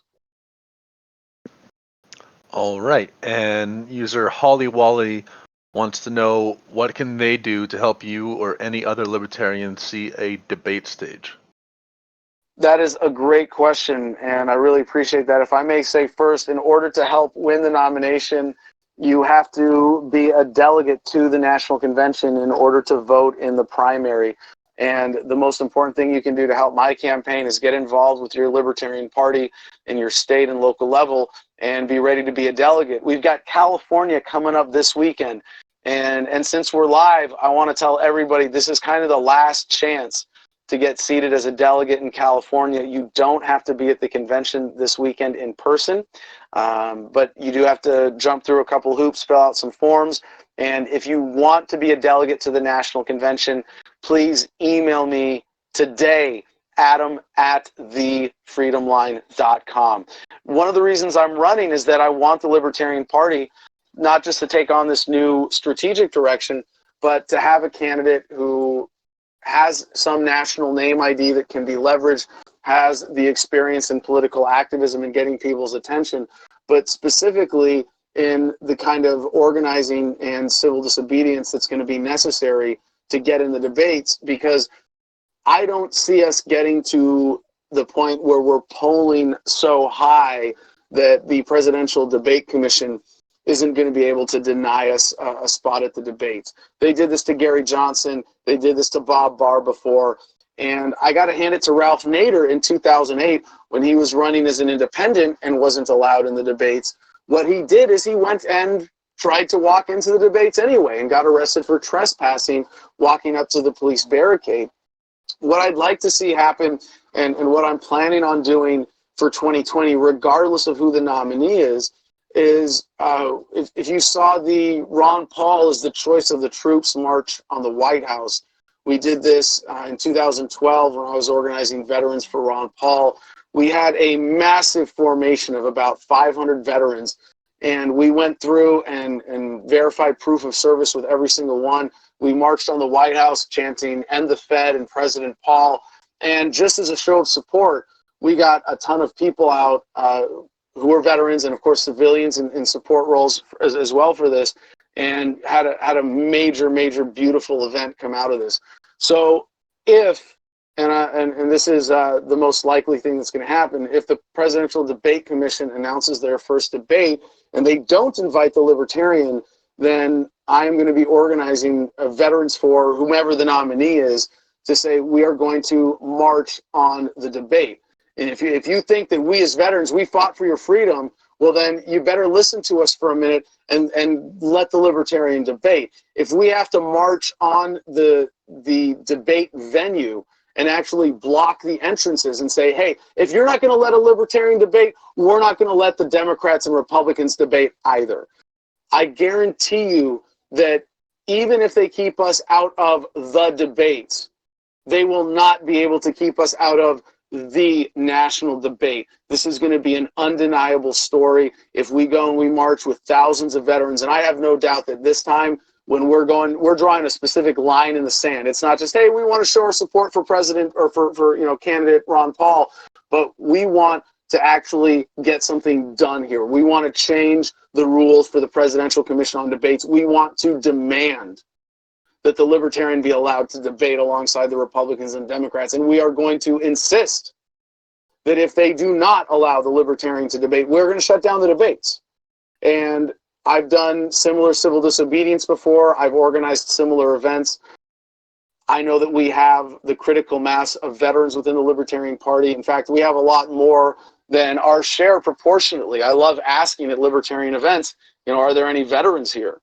And it's because being that violent edge of the state, being that actual enforcer of government policy, being the finger behind the trigger for the military, is often an experience that is so revolting it cannot help but propel us towards a kind of awakening in anti-militarism.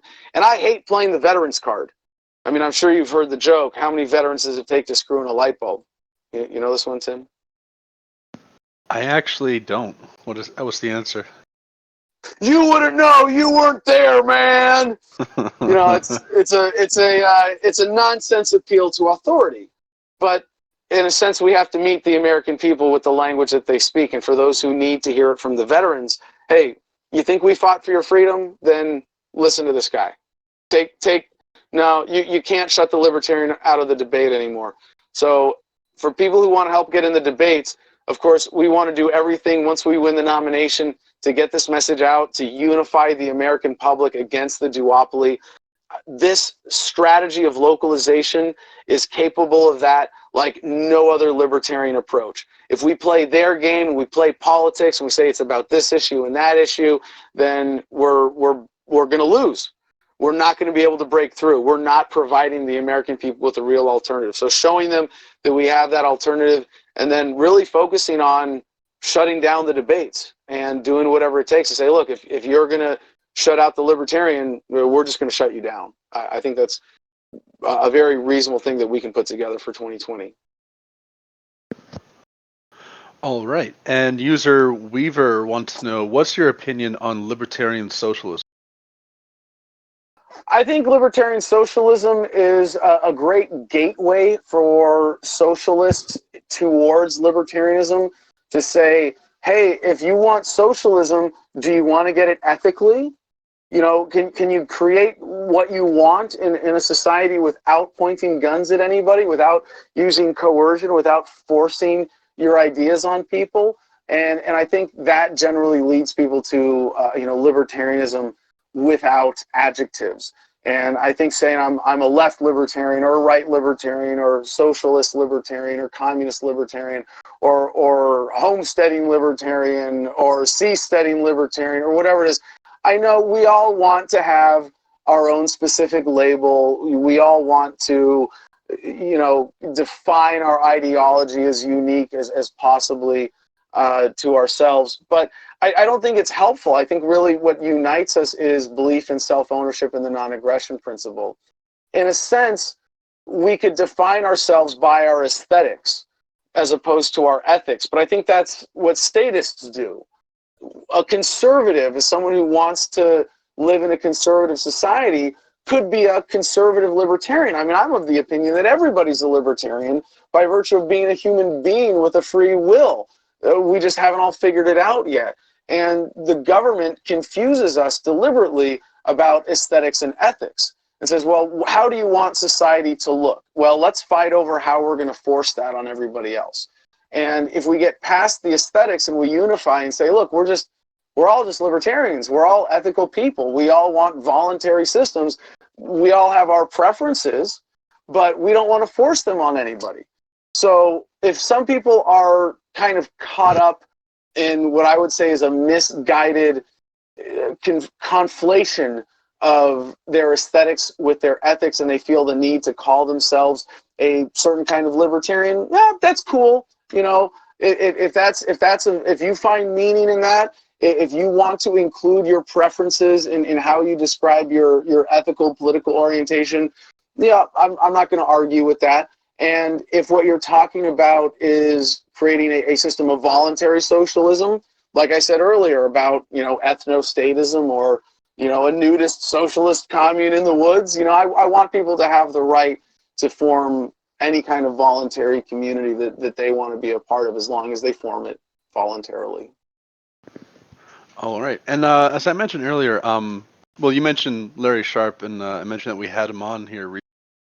To be frank, I've been looking for an excuse to have him back on, and I was kind of curious. I know you're busy, but if we could find a date that would work, would you be interested in having a sit-down and conversation with him, maybe taking questions together sometime in the future?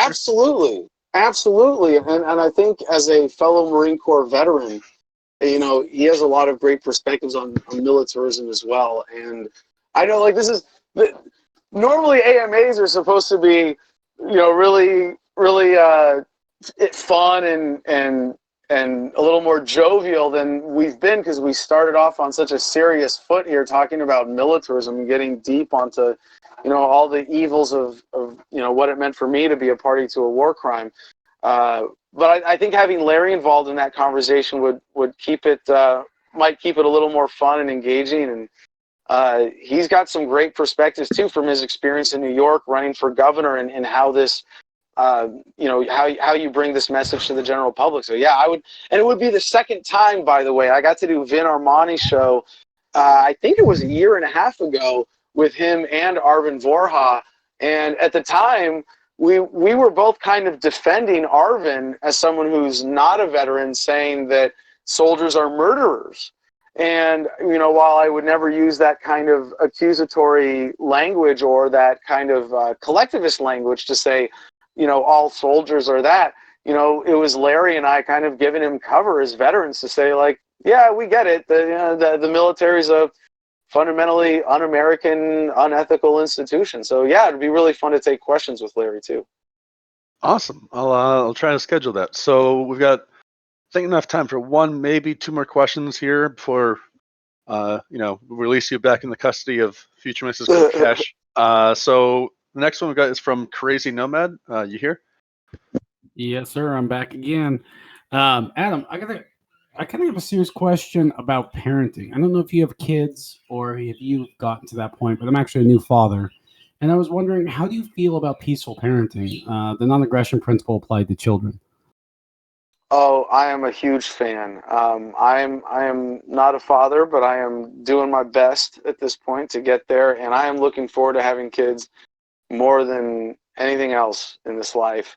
And I am so glad that I found Stefan Molyneux's early podcasts on peaceful parenting, and that I was exposed in the course of my libertarian activism to so many people who are homeschoolers and unschoolers and who practice nonviolent parenting or peaceful parenting. And I'd like to think that my parents generally practiced that, if not as conscientiously, just because they read Dr. Spock, and the don't spank revolution that, or rather paradigm shift that started. I don't know if how accurate I am on the history here, but I think it was in the 70s and 80s. There was a shift to a greater awareness in parenting globally, but especially in the United States, with a lot of books on the subject. And it just became common knowledge that the more you hit your kids, the less smart they turn out to be. And it makes a lot of sense when you teach kids to respond to violence, when you teach them to respond with anger as opposed to reason, that they grow up as reflections of that. So yeah, peaceful parenting, used to be Molyneux's primary focus. And he said that if we could just get everyone in this generation to engage in peaceful parenting, because they know from statistics that their children will have better outcomes as a result, the next generation will get rid of the state as we know it. And I definitely agree with that. I don't think the strategy can be as simple as that, unfortunately, but of all of the things that people do as activism that's not sort of directly focused on liberty or libertarianism, peaceful parenting is one of the few that I really, truly respect as striking the root. All right, and with that, it's 10 o'clock. We now release you to the custody of futuristic Kokesh. Thanks so much for coming on, Adam. We really appreciate it. It's been fantastic. We've touched on a lot of things, a few funny things, mostly a lot more serious than we normally do. So we do appreciate it. And I also want to say, as a combat vet with two brothers that served in Iraq and Afghanistan, thank you for your service. Well, I assume by that you mean what I'm doing now. Whenever I ask a libertarian audience, if any of y'all are veterans, raise your hands. I say, don't worry, I'm not going to ask you to stand up and blow smoke up your butts. But I will say, I'm sorry for your servitude, welcome home, and thank you for continuing the spirit of legitimate service for which you enlisted or became commissioned in the first place, as a libertarian activist, as someone who's helping move humanity forward to a better world, along with everybody else in the room who's a part of that effort. So thank you, Tim, and thank you to everybody who made this possible. Thank you to everybody for joining us tonight and being a part of this beautiful dance forward for humanity. Thanks for getting heavy with me tonight. I appreciate that as well, and for everybody who stuck with us through the really deep topics in the first hour. And I want to say, for what you guys are doing here, creating this independent media with Blue Politics, is that it really is essential for humanity to realize the potential of the internet and this amazing technology that we have. It's not enough for it to exist. It takes deliberate, conscientious use. So I encourage everyone who's listening, if you enjoy this, you got to the end of this interview, share it, or share some other work, or whatever it is that you got to do to help promote independent media, support Blue Politics, support independent media. It is a critical part of this awakening that we're going through right now. And it's been the only way that I've been able to get my message out over the last 2 years with this campaign, being as shadow banned as I am, as generally ignored we are as libertarians by the mainstream media. Put your money where your mouth is, or rather where your eyes and ears are. And thank you for being a part of the Levolution. If you want to help me out directly, my main website is thefreedomline.com, all 3 words, And I would highly encourage anybody, if you want to get involved right now, we are up against an important deadline this week. If you want to be a delegate in California, if you weren't able to get a delegate slot in your state, it might be the best way for you. Please email me, adam@thefreedomline.com. We can make this happen. This is the revolution you've been waiting for. Thank you for being a part of it. Thank you. Look forward to having you on in the future again. It was All fantastic. right. Peace and love, y'all.